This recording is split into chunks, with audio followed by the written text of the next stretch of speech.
The faintest light creeps across the thatched roof, dim and gray, barely touching the edges of the timber frame. Outside, it is not yet dawn. The stars still hang above the village like pinpricks in velvet.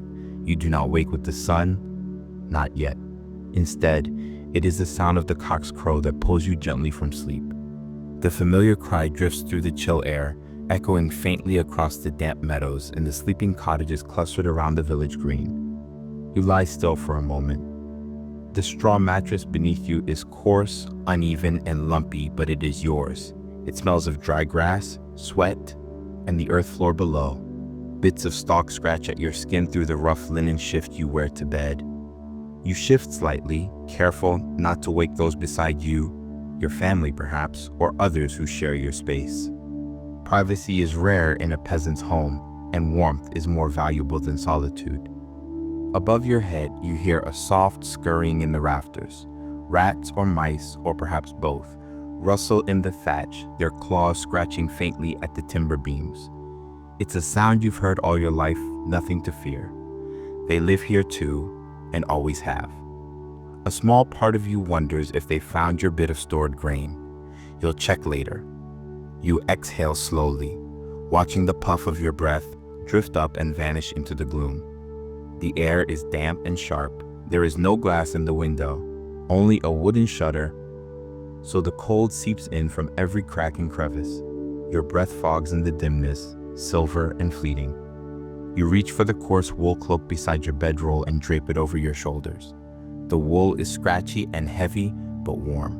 Spun by your own hands, perhaps, or bartered from another villager seasons ago. It has holes now, patched with clumsy stitches, but it serves. In the hearth, a faint orange glow lingers beneath a blanket of gray ash.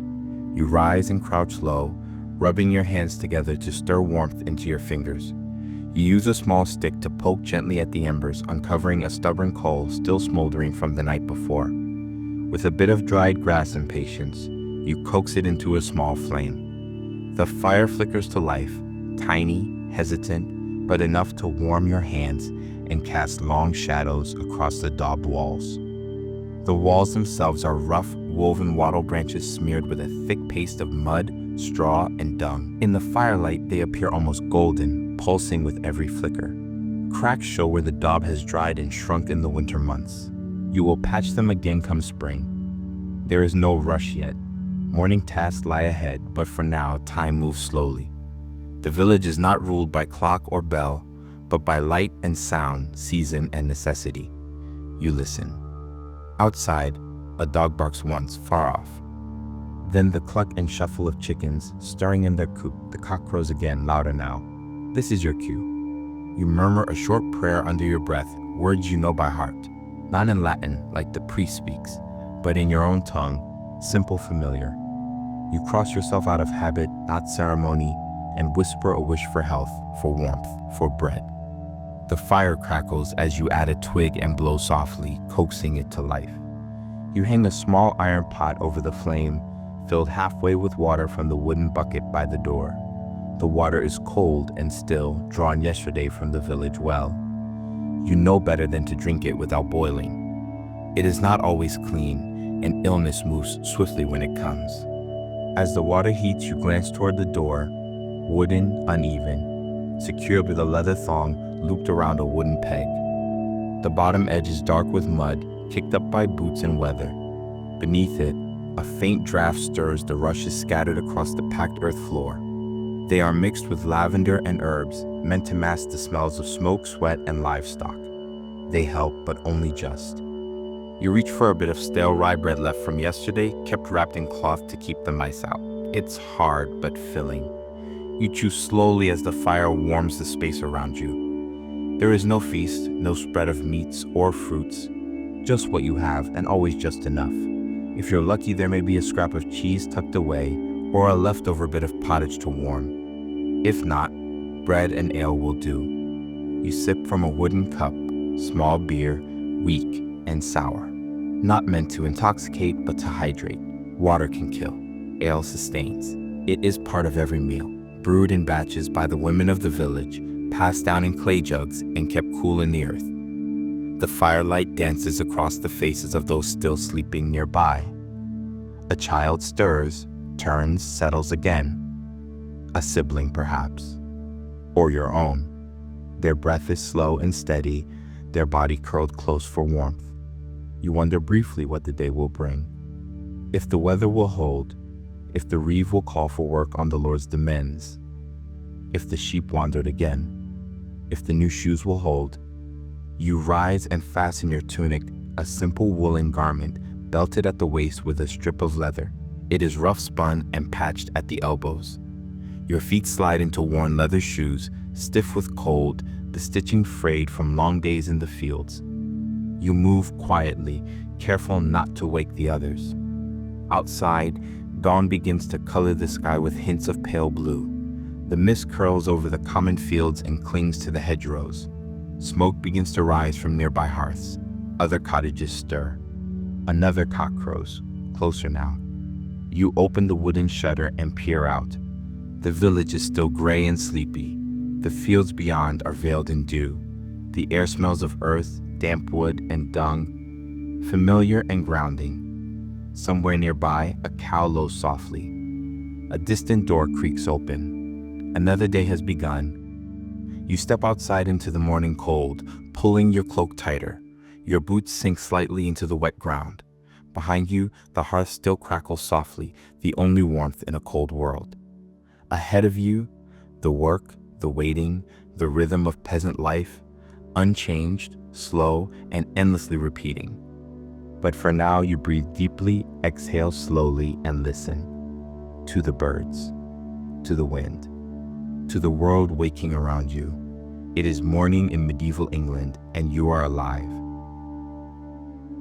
The morning light stretches slowly across the horizon, washing the village in a pale, soft hue. The frost has begun to lift from the fields, leaving glistening beads along the grass and hedges. Smoke begins to curl lazily from a dozen chimneys, thin wisps rising into the cool air. Crows call from the edge of the wood, their voices sharp against the stillness. You stand for a moment longer outside your home, the weight of the day slowly settling across your shoulders like your woolen cloak. You duck back inside, where the warmth of the hearth welcomes you again, modest as it is. The small fire you coaxed back to life has heated the iron pot hanging over the flames. The water bubbles gently now, steaming into the air. You carefully add a handful of oats, stirring slowly with a wooden spoon, grain saved from last year's harvest, threshed by hand and ground at the manor's millstone for a fee you could hardly spare. This is the makings of your first meal of the day. Not breakfast, as it will one day be called, but simply the morning breaking of your night-long fast. There is no ceremony in it, no abundance, no silver spoon. Just warmth, sustenance, and enough to go on. The pottage thickening now is plain, water, oats, maybe a wild onion or two if you remember to pull them from the ground before frost took them. No salt, unless you were lucky in barter. No honey, unless the bees in the parish hives were generous. Certainly no meat. Not today. Meat is for holy days, feast days, or the rare gift of a generous neighbor. Your stomach does not protest its absence. It knows better. As the meal cooks, you check the bread from yesterday. The dark loaf sits near the hearth on a flat stone, hardening with each hour. Baked from rye, coarse and dark, it is streaked with grit from the village mill's unsteady grinding. The grit wears down your teeth year by year, but you chew it slowly, mindfully. Food must be made to last. There is a quiet comfort in this daily rhythm. No matter how poor the fare, it is familiar, predictable. You find peace in the steam rising from the pot, in the smell of cooked grain, in the faint bubbling sound that seems almost like a breath. You sit beside the fire, spooning out the thickened pottage into a simple wooden bowl. No plate, no cutlery beyond your fingers, and a dull iron knife. The heat of the bowl warms your hands. A single stool, made years ago from uneven timber, serves as your seat. Or perhaps you simply squat near the fire, cloak drawn around you, toes near the embers, as generations have before you. The flames cast orange light on the rush-strewn floor, dancing across the uneven walls and highlighting the shadow of the ladder that leads to the loft, if your home has one. If not, your entire world is here, a single smoky room, shared with animals when weather is harsh, with family always. If others are awake, you pass the bowl between you. There is no table. You sit together in the warmth, sharing what you have, in silence or in soft morning voices. Words are few before the day's labor. Perhaps you speak of the weather, its signs and omens, whether the clouds will hold rain or frost, whether the wind carries the sharpness of coming snow. You sip ale with your meal, small beer, mild, brown, flat, barely stronger than water, brewed at home by hand in the same pot you use for everything else. It is safer than water, fermented just enough to drive off sickness. Children drink it too. It does not dull the senses, it sustains. You drink slowly, letting it wash down the dry bread in the thick rain. The light from the open shutter begins to brighten. The sun has lifted just beyond the trees, spilling gold into the lane outside. You hear your neighbors now, doors opening, footsteps crunching on frozen earth, voices greeting the day. The village breathes together. You live side by side, labor side by side. Privacy is for the rich. Community is for the rest. Through the open door, the smell of the morning sharpens. Damp soil, smoke, the iron tang of the smithy where the blacksmith is already at work. Dung too, from cattle, from sheep, from the animals that share your world. It is not unpleasant. It is simply life. If you are lucky, you have a hen or two pecking in the yard, their feathers ruffled in the cold. They may give eggs, precious things, but not every day. Some days they give only noise and feathers, and you're grateful still. In leaner times, they are food. But to keep them alive longer is wiser if you can. You glance toward your tools.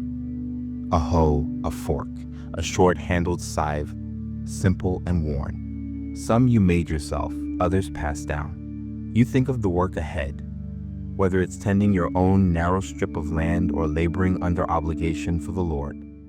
Whether there's weeding to do, repairs to make, or livestock to tend. The day will bring toil either way. Your body knows the rhythms already.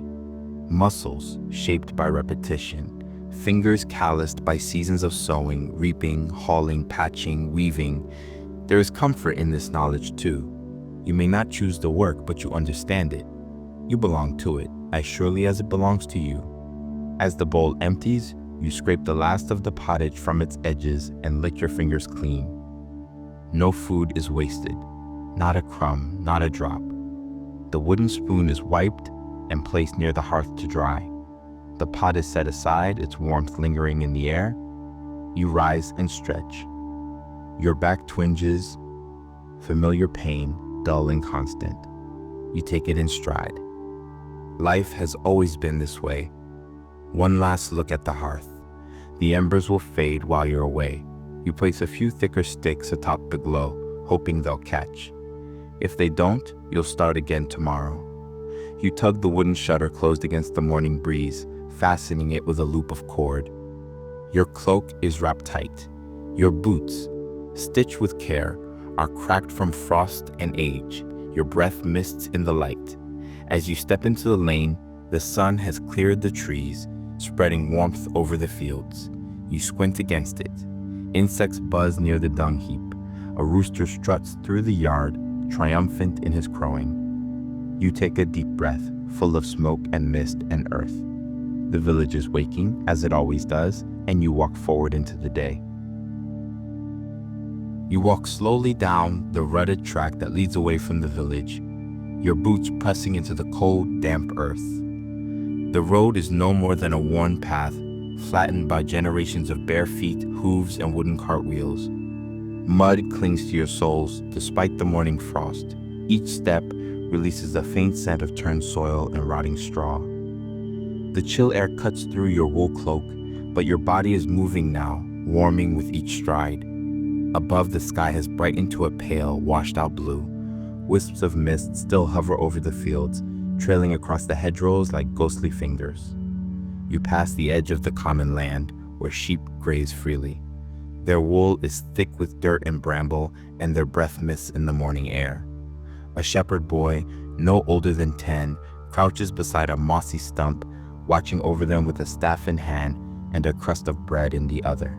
He nods to you, but says nothing. There is no need. In the village, silence is as familiar as speech. You pass others on the way, neighbors, kin, friends, each carrying tools, sacks, baskets. One man shoulders a scythe, its blade wrapped in cloth for safety. Another walks beside a lumbering ox, its harness patched with rope and hide. A pair of women speak softly in Norman French, though most here still speak in the English of their ancestors. Words pass like low wind between them, brief, practical, tired. As you reach the open fields beyond the village, your breath catches slightly. The manorial strips stretch before you in long, narrow ribbons, some already sewn, some waiting for your hand. These are not yours in the truest sense. They are lent by the lord of the manor, granted in return for service, for labor, for loyalty enforced by law and custom. You work them, but they do not belong to you. No land truly does. The open field system fans out across the landscape in a quilt of brown and green. No fences, no hedges between plots, just furrows, memories, and understanding. Everyone knows which strips are theirs. Your feet have trodden this soil since childhood. You know the stones beneath the earth, the slope of each patch, the way the water pools near the edge after heavy rain. Today, you will work your own allotment, not for the Lord, not this morning. That duty comes on rotation. Today is yours, and you will use it well. You reach your strip and set down your tool, a short-handled hoe, the iron worn from years of sharpening. You kneel and begin, the motion as natural as breathing. The soil is cold, clumped with last night's frost, but it yields under your weight. You break the clods apart slowly, methodically, turning the earth so it can breathe again. Over time, the rhythm takes over. Push, lift, turn. Push, lift, turn. The sound of your labor becomes the only music. Birds chirp in the hedgerow, sparrows, robins, a crow or two. The sun has risen higher now, its rays glinting off dew and blade alike. The frost has lifted. A damp warmth rises from the soil. You pause to wipe your brow, your hands rough and cracked from years of this same labor. Your fingernails are dark with earth. There is no shame in this. Your hands are your proof of worth. You work steadily, keeping one eye on the position of the sun and another on the progress of your neighbors. Not to compete, but to align. When one stops, others soon will. Labor is not done alone. It is communal, paced by need, by season, by shared endurance. Occasionally your thoughts drift to the next feast day, to the memory of summer sun, to the stories told by the fire at night of saints and monsters, of battles, of strange lands far away. But mostly you think of the work, of planting, harvesting, survival. There is little time for dreaming in the fields. Near midday, your stomach reminds you of its emptiness. You take a break, kneeling beside a low wall of turf and stone. From a pouch tied at your belt, you draw a small bundle wrapped in cloth. Inside, more rye bread, a piece of dried apple or turnip, maybe a bit of crumbly cheese if fortune smiled. You eat slowly, grateful for each bite. A cup of ale follows, flat, warm, but welcome. Others do the same. Men and women dot the landscape, crouched in small groups or alone, chewing in silence or speaking softly. The wind carries the sound of a flute, a boy, perhaps, playing while he minds the animals at the edge of the wood. The tune is simple, repeating, a lullaby for the fields.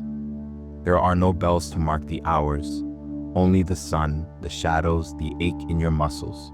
When the light begins to shift again, you rise and return to your work. There is always more to do. The land waits patiently, as it always does, until the next hand comes along. Sometimes, as you work, you find things in the soil, a bit of old bone, a shard of broken pottery. Once, a rusted coin, its markings worn beyond reading. You pocketed it then, not for its value, but for the mystery it held. Who dropped it? When? What life did they lead? You feel connected in these moments to the long line of those who came before you. Their hands turned the same earth. Their feet walked these same paths. Their voices, now vanished, once called across these fields. You are not alone. You are never alone. By mid-afternoon, the light begins to soften. The warmth fades. The wind picks up from the west, tugging at your cloak, rattling the dry leaves in the hedges. A storm may come tomorrow or not. You never know. You simply watch the signs. You finish your last row, the soil now turned and waiting for seed. Your back aches. Your knees are stiff. But there is a quiet satisfaction in what you have done. The land is ready. The promise of food lies beneath the surface, asleep and waiting. You gather your tools, brushing off dirt, wrapping the blade in cloth again. Others are doing the same. You exchange brief glances, perhaps a word or two. No need for more. You are all part of the same slow, enduring rhythm. As you walk back toward the village, the sun begins to dip lower, casting long shadows across the fields. Smoke rises again from the chimneys. The air smells of stew and peat and life. Your home waits, warm with fire and family. The road feels softer now beneath your feet. Your limbs are tired but not weary. This is the rhythm of your life, of every life here. Work, eat, rest, repeat. Simple, honest, rooted. And as you pass the common once more, where the sheep now lie curled in tufts of wool, where the boy with the flute plays still, you feel a small peace settle into you. Not joy, perhaps, not delight, but peace born of labor, of place, of knowing exactly where you belong. You walk on toward the hearth, toward the evening. The fields are behind you, for now. The light has shifted by the time you return to the village. It is softer now, brushed with gold, stretching long shadows across the beaten path. Your cloak carries the scent of the fields, earth, grass, and the faint musk of toil. Your arms ache with quiet satisfaction. The day is not done, but this brief interlude, this pause for the midday meal, is a treasured moment of stillness. The lane is busier now. A cart creaks past, pulled by a weary ox, its sides stacked with firewood or straw. A woman stoops to gather water from the communal well, her wooden pail thudding against the stones. Chickens scatter from the path, flapping and squawking as you step over a muddy rut filled with rain from days before. Voices mingle in the air, some calling greetings, some scolding children, others just murmuring in the rhythm of everyday life. You step back inside your home, the door creaking slightly on its wooden hinge. The warmth from the hearth is faint now. The morning's fire has slumped to a pile of red coals and half-burnt logs. The air inside carries the smoke's memory, sharp and bittersweet. You move to stir the ashes gently with a stick, placing a few thin branches atop the glow. With a practiced hand, you nurse the flame until it breathes again, slow and orange, crackling into life. The midday meal is simpler still than the morning's fare. There is no abundance, no indulgence, but there is a kind of quiet care to it. A portion of yesterday's stew may remain thickened overnight, more congealed than liquid now, but still nourishing. If you are fortunate, the stew has bits of root vegetable, carrot, parsnip, perhaps a scrap of kale from the common garden. If you are truly lucky, a trace of meat lingers in it, a memory of bacon or rabbit from a previous catch. You cut the pot free from its hook and draw it forward to the flame. The scent that rises is savory and earthy. Not strong, there are few spices here, but comforting. You reach for your wooden bowl and ladle a modest portion, the broth steaming faintly. The bowl warms your hands as you settle beside the hearth once again.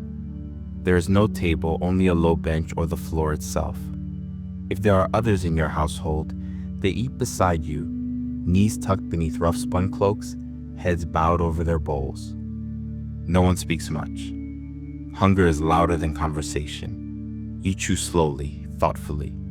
The texture is soft, the flavor mild, vegetables boiled into tenderness, oats or barley lending body, You tear a piece from the dark loaf, now several days old and dry at the edges, and soak it in the stew to soften it.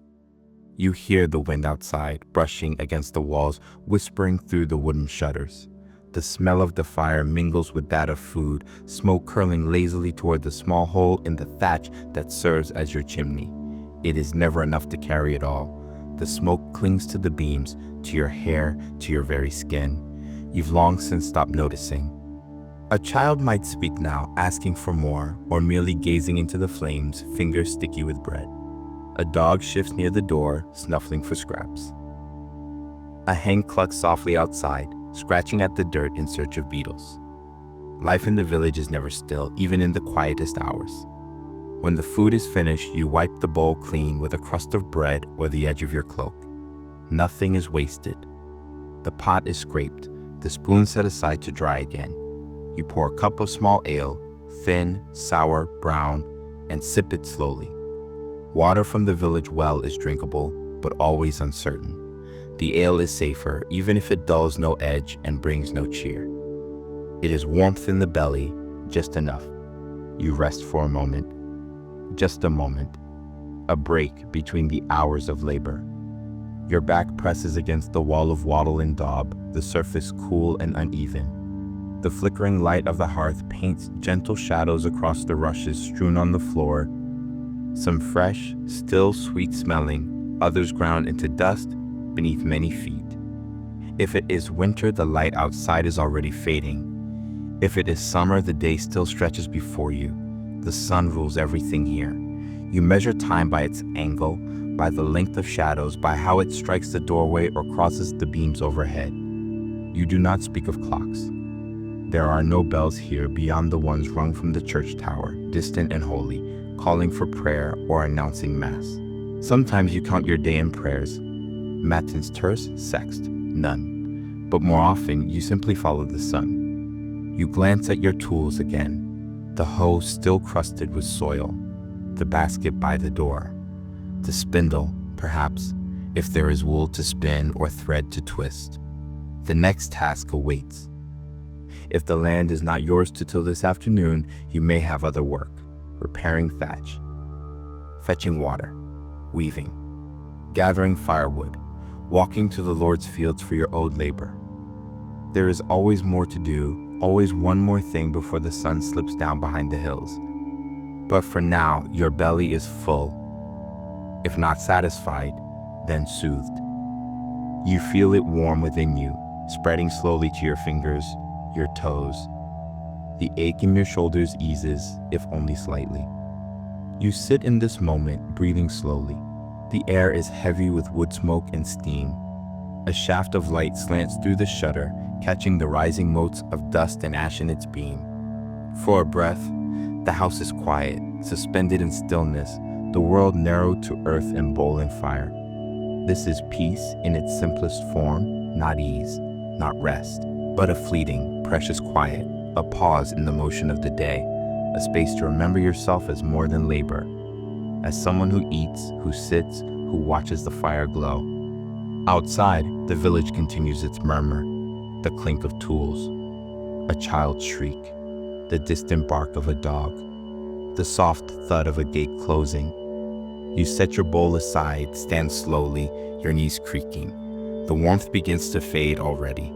There is more to do, always more. You pull your cloak close, wrap your scarf if the wind is harsh.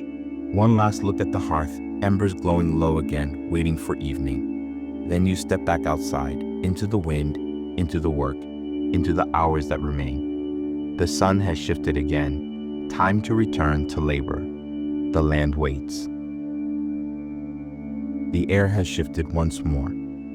The fire's warmth lingers faintly on your back as you step from the low doorway into the muted light of early afternoon. The sun sits a little lower in the sky now, its rays softer, filtered through passing clouds that drift slow and gray like wool teased thin by unseen hands. You draw your cloak close again. The breeze has returned, faint but cool, brushing across your cheeks, tugging gently at the hem of your tunic. It smells of churned soil, distant smoke, and the tang of moss-covered wood.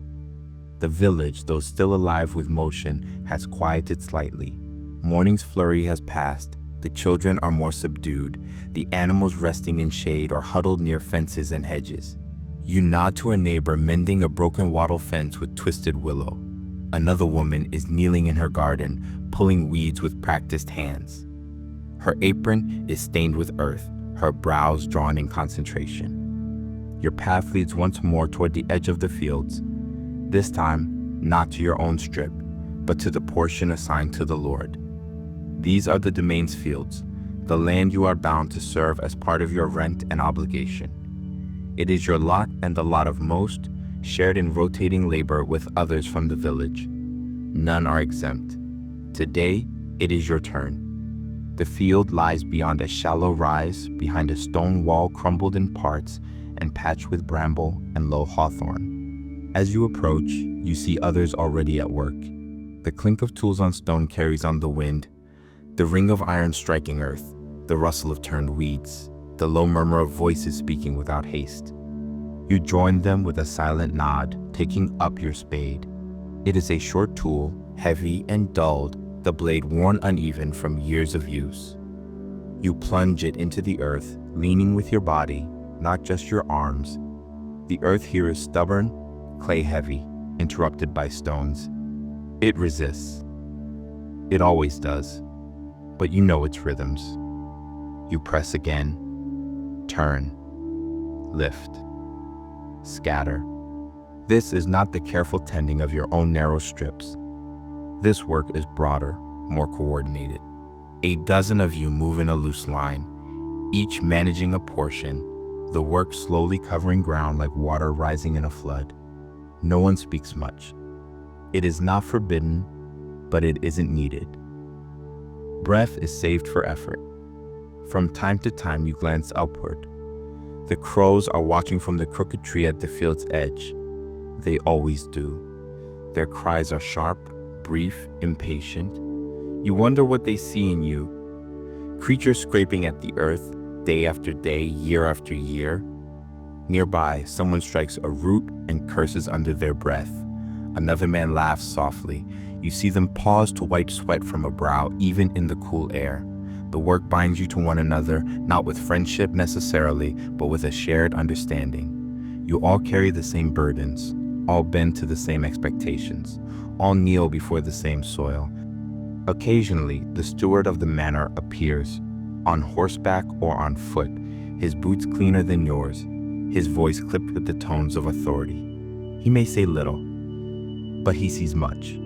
He does not wield the tool, but his presence alone reshapes the posture of every worker. You straighten slightly, work more methodically. He nods once and walks on. Your hands grow heavier with time. Blisters thicken into calluses. Others nest in your shoulders, your back, your knees. But the rhythm sustains you. One foot forward, one tool down, turn, lift, scatter. The field is slowly changed by your labor, and you in turn are changed by the field. When the steward is gone, someone hums a low, toneless melody, more rhythm than song. Others begin to join in. Soft at first, barely more than a breath. It's not music, not truly, but it is enough to keep the mind steady while the body strains. The sun drifts downward in the sky, slow but certain. Its angle softens, casting long shadows across the furrows you've turned.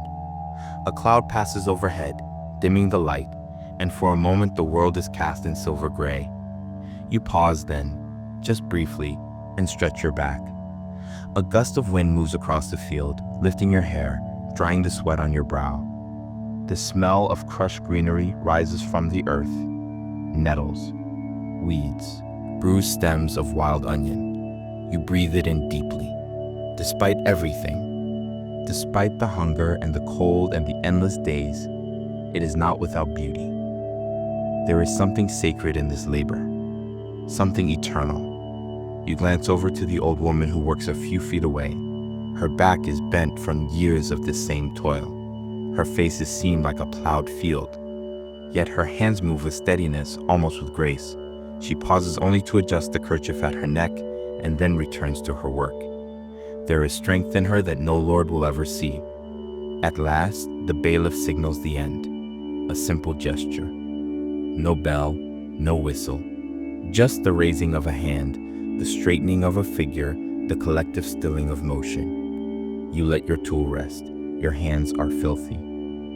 Your shoulders ache, but your part is done. You gather with the others briefly, sharing a moment of stillness, not conversation. Then, slowly, you begin to walk back toward the village. No one rushes. The day has slowed you. Your muscles are heavy, your thoughts quiet. The shadows stretch longer as you pass once more the crumbling wall, the same thorn bush, the same crooked tree where the crows now preen in silence. The air has cooled again. The scent of distant cooking wafts through the village lanes. Smoke, onions, perhaps dried herbs, maybe even fish or boiled beans. You pass the well again, nod to the boy carrying kindling, hear the soft bleating of sheep somewhere behind a fence. A door opens and closes. A dog barks once and falls quiet. You hear the blacksmith's hammer ring once, then stop. Evening draws close. You return to your own small threshold, lean your tool against the outer wall. Your hand rests on it for a moment, out of habit or out of thanks. The day is nearly done. Not fully, not yet, but close enough that you feel the pull of the hearth again. Tomorrow you will rise before dawn again. Tomorrow the field will call you again. But for now, you step inside, into the warmth of smoke and stew, into the comfort of flickering firelight, into the hush of coming night. You have done what you must. The land has been served, and it is enough. You set your work aside just for now. The light has changed. It isn't the sharp brightness of midday, nor the golden warmth of late afternoon. It's thinner now, tinged with blue, the kind of light that draws shadows out from corners and makes the edges of things soft. Evening has arrived. The pace of the day begins to loosen. Inside the cottage, the fire in the hearth is burning low, but it still gives off enough heat to warm your hands as you crouch beside it. You stir the coals gently with a blackened iron rod, watching sparks crackle and blink like fleeting stars. Then you feed it a few small pieces of dry wood, collected and set aside for just this hour. The flames rise, quiet and steady, casting long amber shadows across the rough timber walls. The candle on the table burns low in its holder, made of humble tallow. You ration such things carefully, fat saved from slaughter and poured into molds. But you allow yourself one this evening. Its light wavers softly, fluttering as a breeze slips through the cracks in the shutter. You reach to close them more tightly, pressing the latch into place. Outside, the air has cooled. Dusk is settling across the village like a woolen blanket. You move about the cottage with practiced hands. There are always small things to do as the day fades. You check the food stores, what's left of yesterday's barley bread, a wedge of hard cheese, a few dried peas, and a cloth sack. Enough perhaps to stretch through tomorrow. You fold the linen back over the bread and tie the sack again, each movement slow and careful. The water jug stands nearly empty by the hearth. You lift it. Its weight confirms what your eyes already told you, and step out into the deepening twilight, heading for the well. The jug is cooling your hand, its rounded edge familiar against your fingers, worn smooth from daily use. The village is quieter now. The sounds of labor have softened. Distant voices carry on the still air. Someone calling in an animal, another laughing low by their doorway. The thatched roofs and crooked walls glow faintly in the fading light, and the smoke of cooking fires hangs like mist above the chimneys. It's not silent, but the noise is gentler, less hurried, the kind of quiet that belongs to the end of things. You reach the well and lower the bucket slowly. The rope creaks as it unwinds, the sound dry and rhythmic. The splash when it hits water echoes up from the stone-lined shaft. You draw it back up, the weight increasing steadily.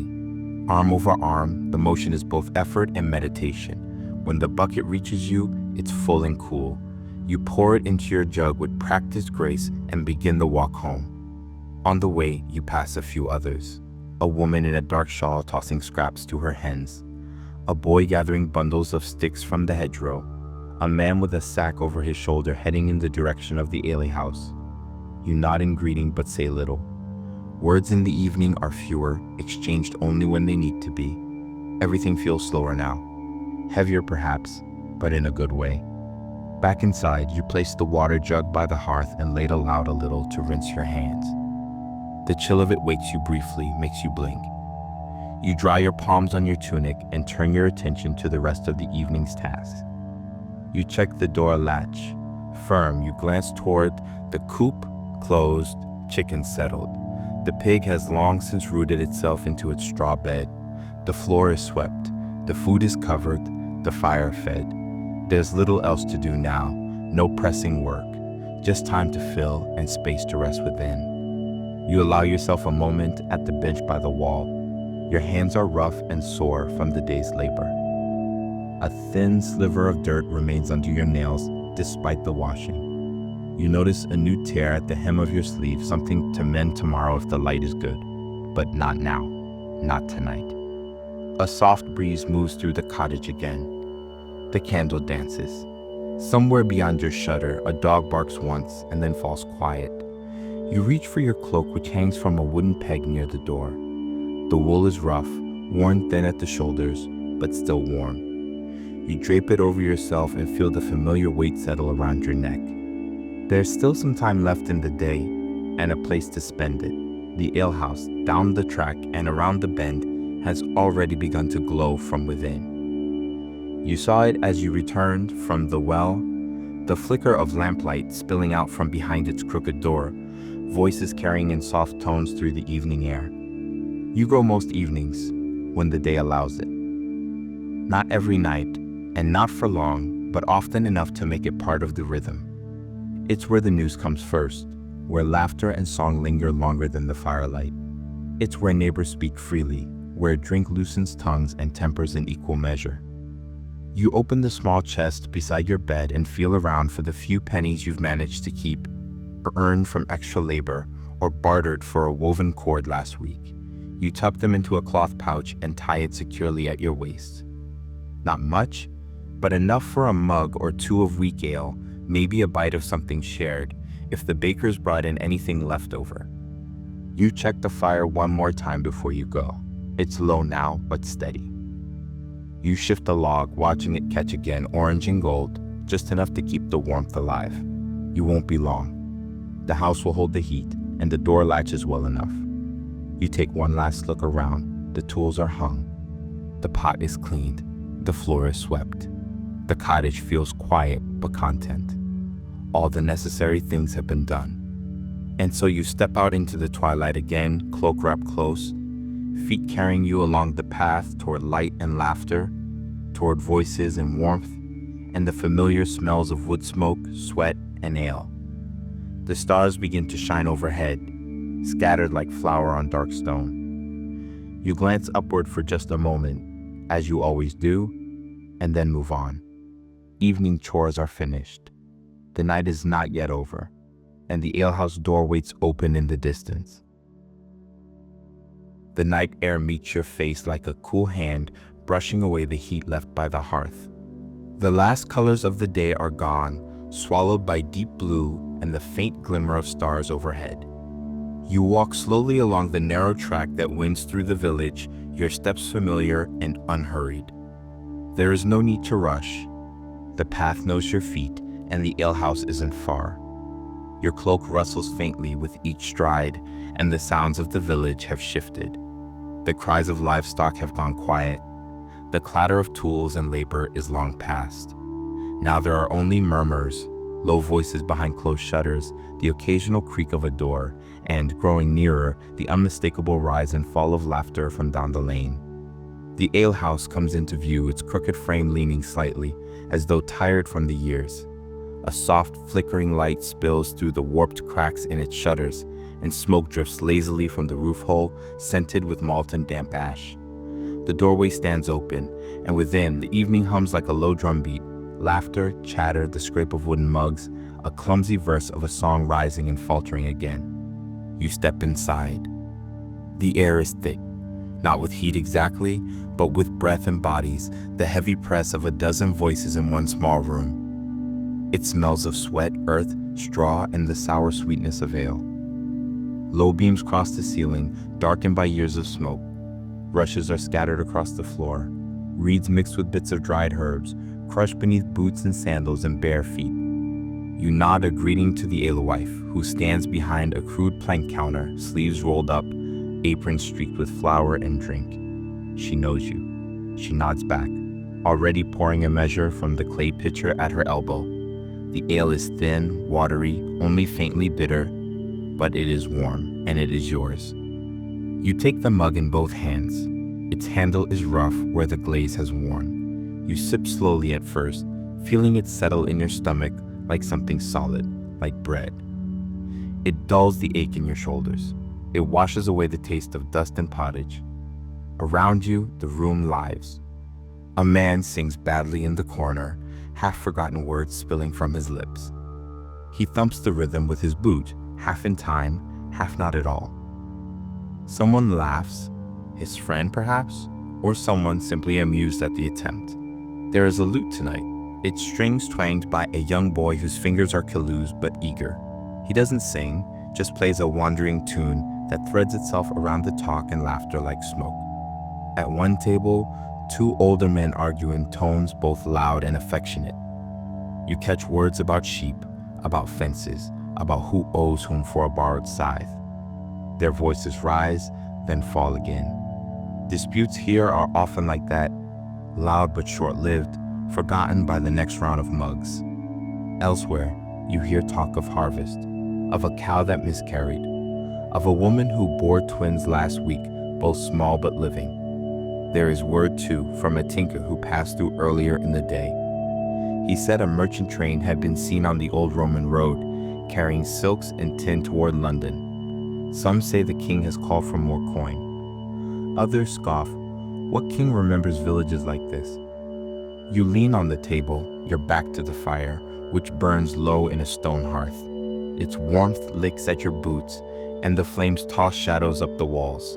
You drink again, slower now, the ale filling you more than it cheers you. You listen. It is not a place of silence, but it is not hurried either. The alehouse breathes like a second home, looser than your cottage, louder but known to you.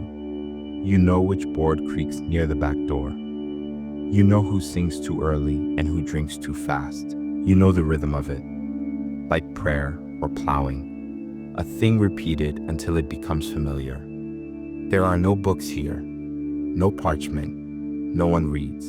The news comes with feet and mouths, with passing travelers, with priests, with peddlers who wear the dust of 10 towns on their cloaks.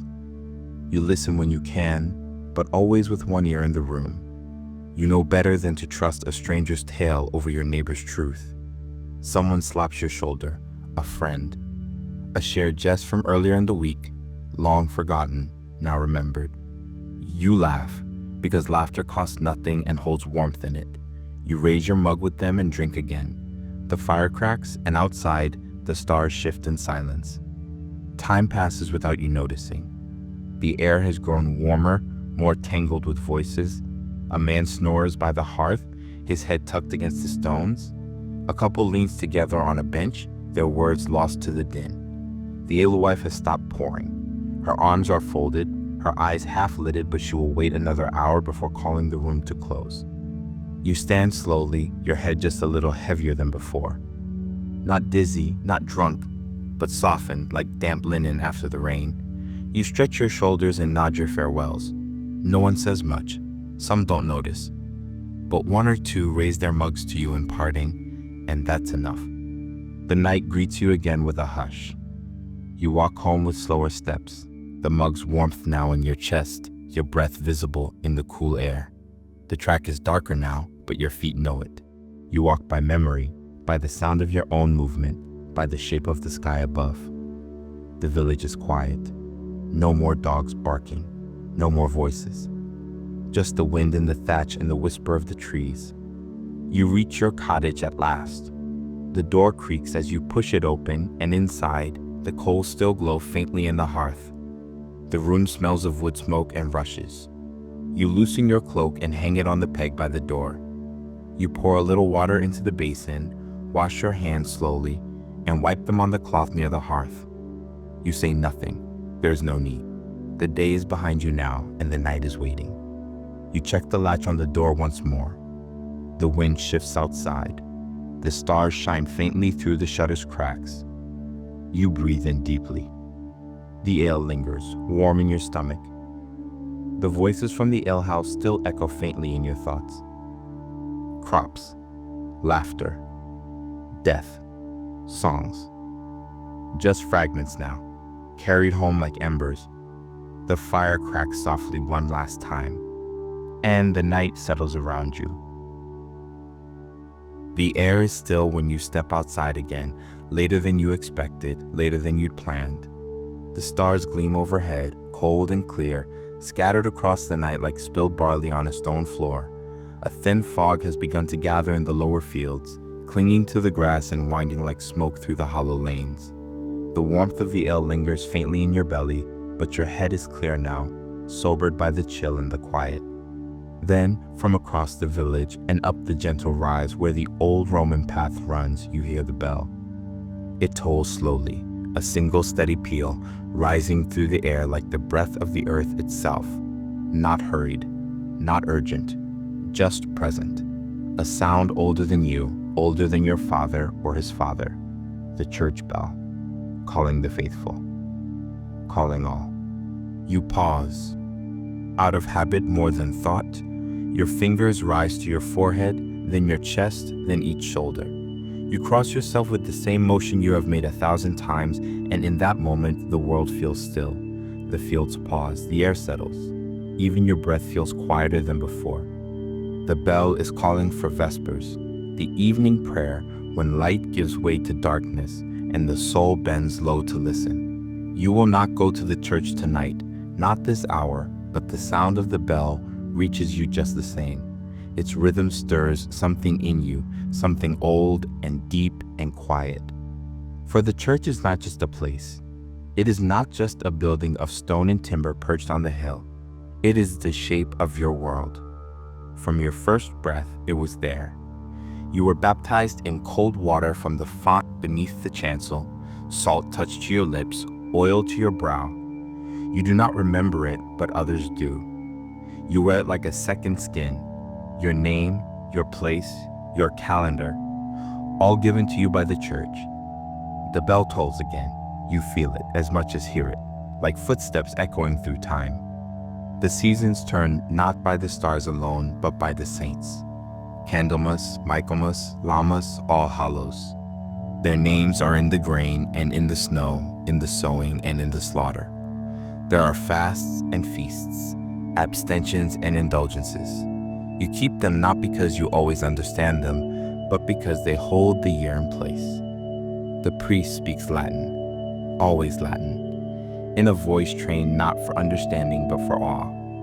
The sounds roll like thunder through the nave, through incense and cold breath, and the creak of knees on stone. You don't know the words, but you know when to kneel, when to stand, when to bow. You follow the rhythm of the mass like a plow follows the furrow. And you fear. You fear in a way that is quiet, constant. Not the fear of sudden fire or prowling wolves, but the kind that lives in your bones. The kind that kneels beside you when you pray. Hell is real to you, more real than distant kings or battles spoken of in rumor. It waits, like winter waits, for those who sin, for those who fail, for those who forget. You try not to forget. The wall above your own village alehouse is painted, faded, but still there. On one side, a saint in a red robe, haloed in gold leaf worn thin with age. On the other, a devil, black and red, and clawed, reaching for a tiny naked soul no bigger than your thumb. Children stare at it wide-eyed. You did too. Still do. The priest wears black most days. Sometimes white, sometimes red for blood, or green for growth. His words carry weight. He does not plow or reap, does not tend sheep or mend fences, but he holds something more powerful than all of that, absolution, or damnation. You tithe what little you can. Grain, perhaps. A coin when possible. Labor, if needed, because the soul is heavier than wheat. You murmur a prayer beneath your breath. You do not think about the words. Your lips know them better than your mind does. You say them as you were taught. You say them because to not say them feels dangerous. They are a kind of shield, worn thin but still whole. The bell continues. There are whispers of death this week. A child with a fever that would not break. An old man found stiff beside his bed. It is not yet a plague, but you have seen what sickness can do. A harvest gone thin, and then a stomach gone empty. A swollen lump beneath the skin. A cough that draws blood. You do not speak of these things loudly. You do not tempt them. But they shape your days. They remind you how short and tender this life is. That is why the church matters. Because the world is uncertain, and the soul must be guided. Because a crooked road can be walked straight if the feet are faithful.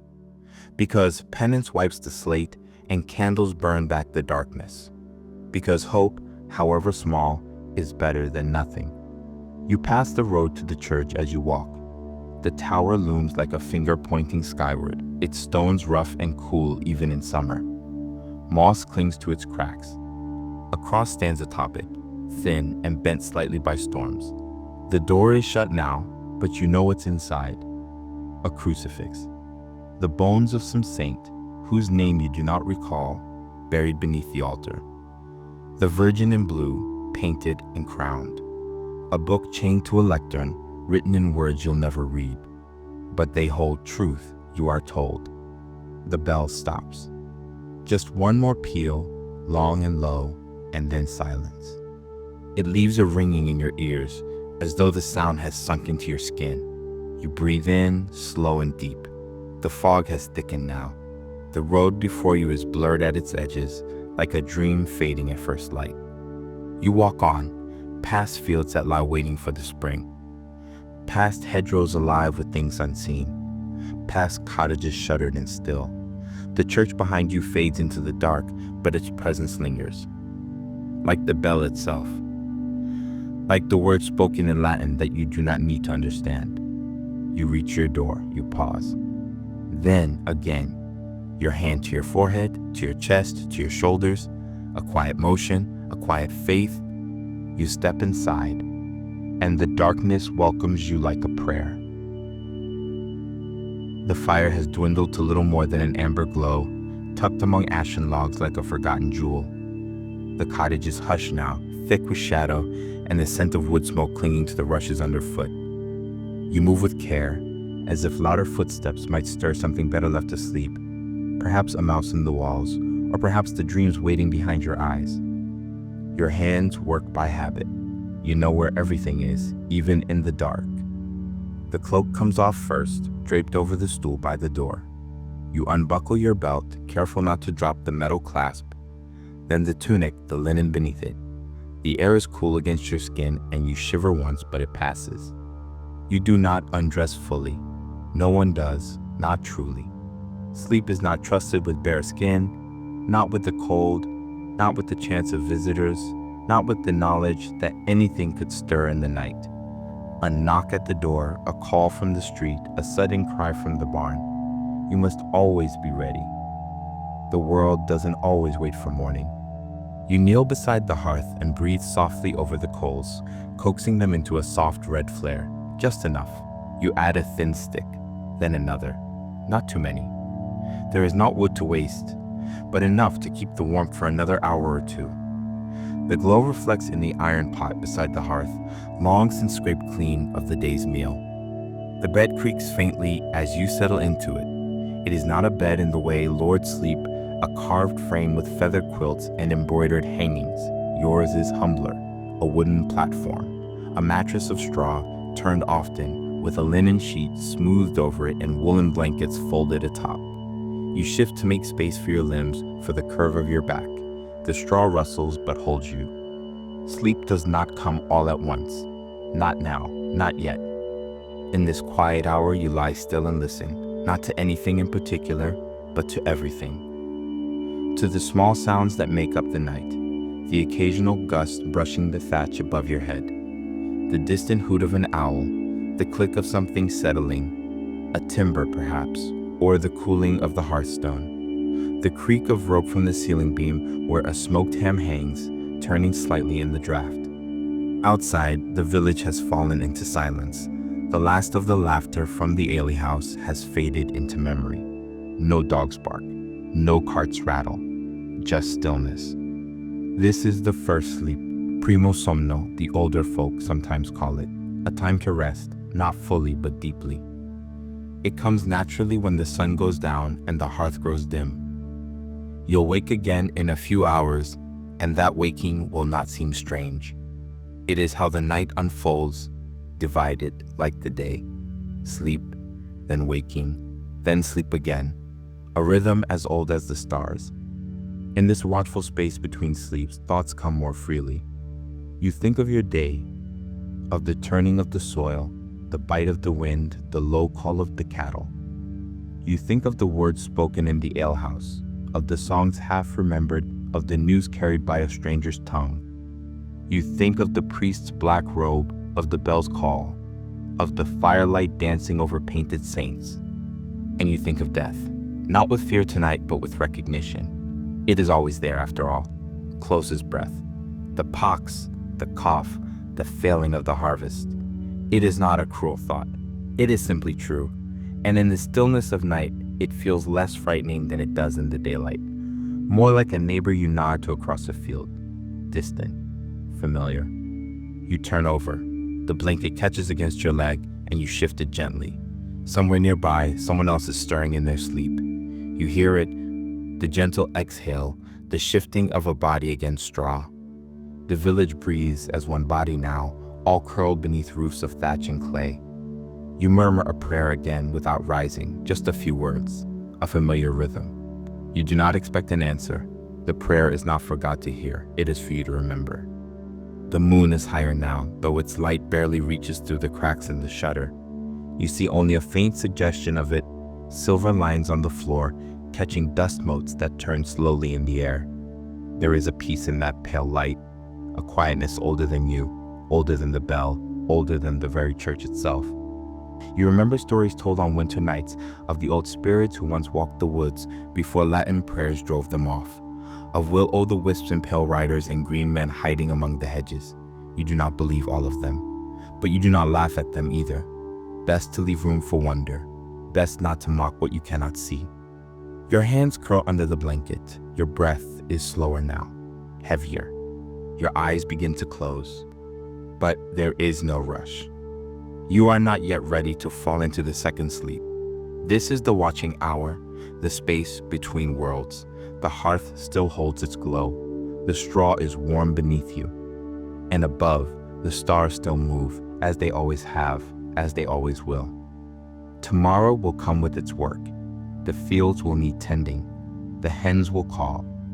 The sun will rise behind the church tower, casting long shadows over the pasture. And you will rise, stretch your limbs, wash your face, and greet the day as you always do. But not yet. Now, you simply lie still, you listen, you breathe. The night is long, but it does not feel lonely. It feels folded around you like wool, like silence, like a mother's hush. The second sleep will come soon enough. But for now, you keep watch, with slow breath, with softened limbs, with a heart still warm from ale and prayer and firelight. You don't remember when the second sleep began. It came quietly, like mist curling into a hollow. One moment your thoughts stirred softly in the half-light of wakefulness, and the next they folded into dreams, light ones, flickering, like the last coals of a fire. No voices spoke, no visions troubled you. Just images, fields greening, a lamb's breath in your palm, the clink of a bucket in a still morning yard. Now as a faint warmth returns to the edges of the thatch above, you begin to drift upward again, rising from the cradle of sleep like a boat slipping its moorings. The cottage is dim but not dark. The night has not fully lifted, but it is loosening its hold. Outside, A single bird calls. Then another. Then more. One by one, they stitch the silence apart. You open your eyes. The fire has burned itself to dust. A thin thread of smoke curls upward, barely there. The hearthstones are cold. Your breath rises in a slow mist before you. You feel the ache of your limbs returning as you shift beneath the blanket. Sleep has softened your joints, but the work of yesterday, and every day before, lingers in your bones. You lie there for a moment longer, not because you are lazy, but because you understand the weight of the day ahead. It waits, like a plow in a frozen field, still, ready, demanding. A rooster calls. Then again, it is time. You rise without ceremony. Your feet touch the cold earthen floor and flinch just for a moment before settling. You dress quickly. Shirt, hose, wool tunic, belt buckled. Cloak if the morning bites hard. The air tastes of dew and smoke, like old stone and wet ash. Familiar, but never quite the same. You open the shutters. The world outside is still gray, the sky low and soft with the first hint of gold far off along the treetops. Your breath curls into the chill. The fields lie quiet. The hedgerows look as if they're still asleep.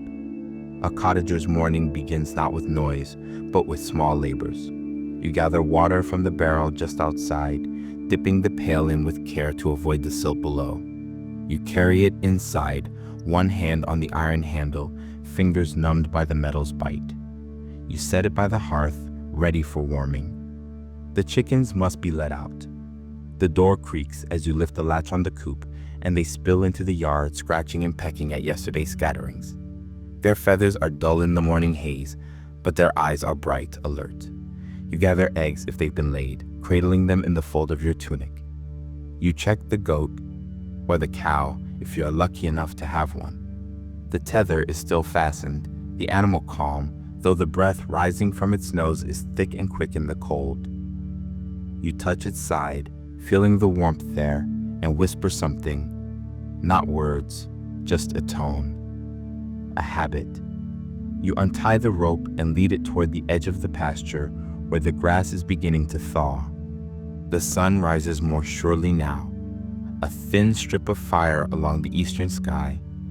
It cuts through the fog, gilds the thatch of the nearby cottages, and throws long shadows from the fence posts. Inside again, you stir the ashes and light a new flame. The kindling cracks, the smell of burning straw sharp in your nose. You set the kettle over the fire and warm a small loaf by the edge of the hearthstone. The bread is from 2 days past, tough at the crust, but still good.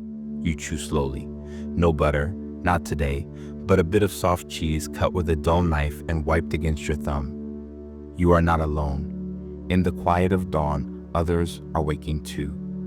You hear the murmur of your neighbors in their own cottages, doors opening, soft footsteps on packed earth, a cough, a greeting murmured between fences. Smoke rises from chimneys, one by one, joining the gray morning sky in thin spires.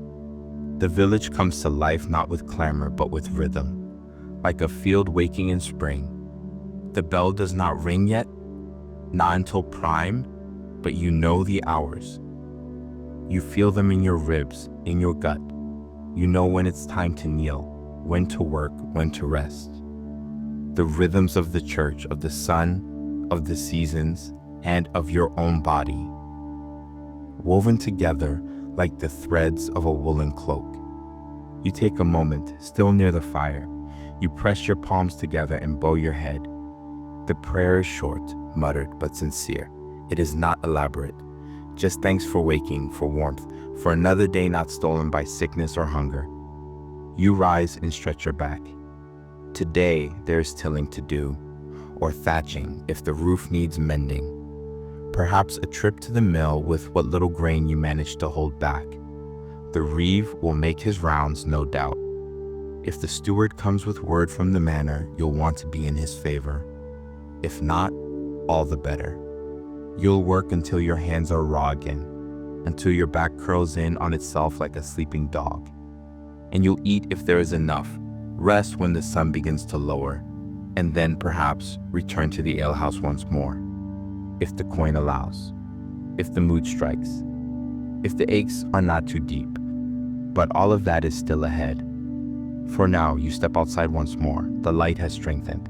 The dew glistens on the leaves. The birds are louder now, singing the morning into being. The smell of smoke and wet earth fills your lungs.